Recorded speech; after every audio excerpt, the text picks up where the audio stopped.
محترم ناظرین، حضور نبی اکرم صلی اللہ علیہ وآلہ وسلم کو 40 برس کی عمر میں نبوت سے سرفراز کیا گیا۔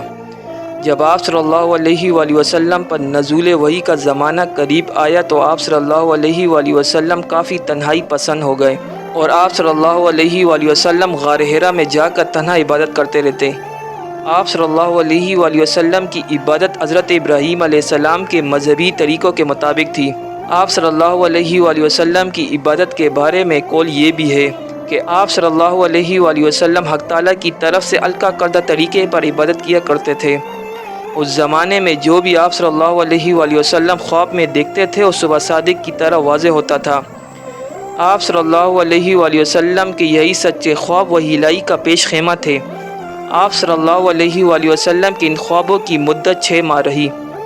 جب آپ صلی اللہ علیہ وآلہ وسلم کی عمر مبارک پورے 40 کی ہو گئی تھی، حضرت جبرائیل علیہ السلام آپ صلی اللہ علیہ وآلہ وسلم کی خدمت میں نبوت کی بشارت لے کر حاضر ہوئے۔ یہ مبارک واقعہ آپ صلی اللہ علیہ وآلہ وسلم کی ولادت کے حساب سے 17 رمضان المبارک 41 میلاد بروز دوشنبہ ظہور پذیر ہوا۔ اس وقت آپ صلی اللہ علیہ وآلہ وسلم کی صحیح عمر قمری حساب سے 40 سال 6 ماہ 8 دن تھی اور انگریزی حساب کے مطابق صحیح تاریخ 12 اگست 210 عیسوی تھی، اور اس وقت آپ صلی اللہ علیہ وآلہ وسلم غار حرا میں تشریف فرما تھے۔ روایات میں آتا ہے کہ حضرت رسول اکرم صلی اللہ علیہ وآلہ وسلم پر وحی کی ابتدا سچے خوابوں سے ہوئی۔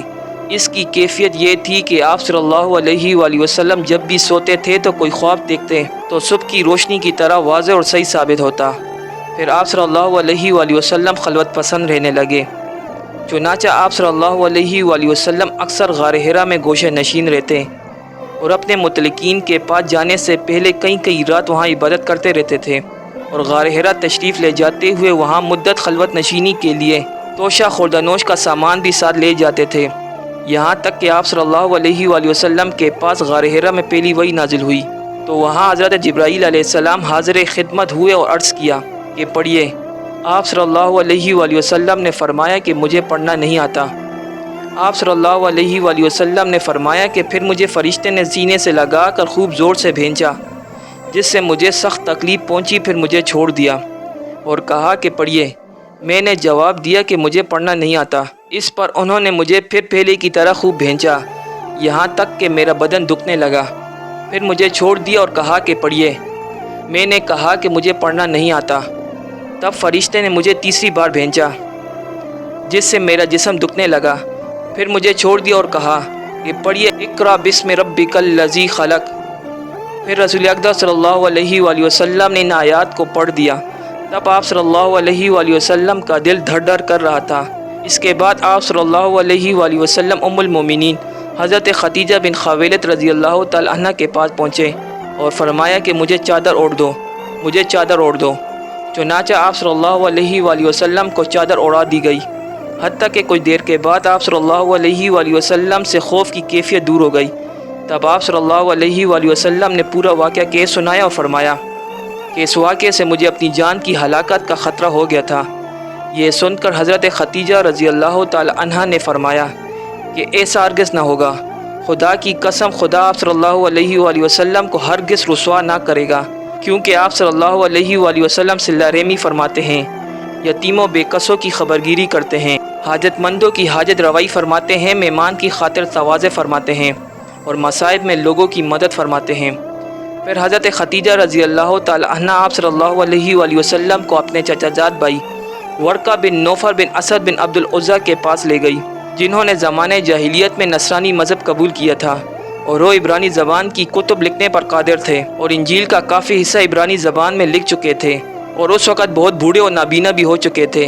ان سے حضرت خدیجہ رضی اللہ تعالی عنہ نے کہا کہ اے میرے بھائی، ذرا اپنے بھتیجے کا واقعہ سن لیجئے۔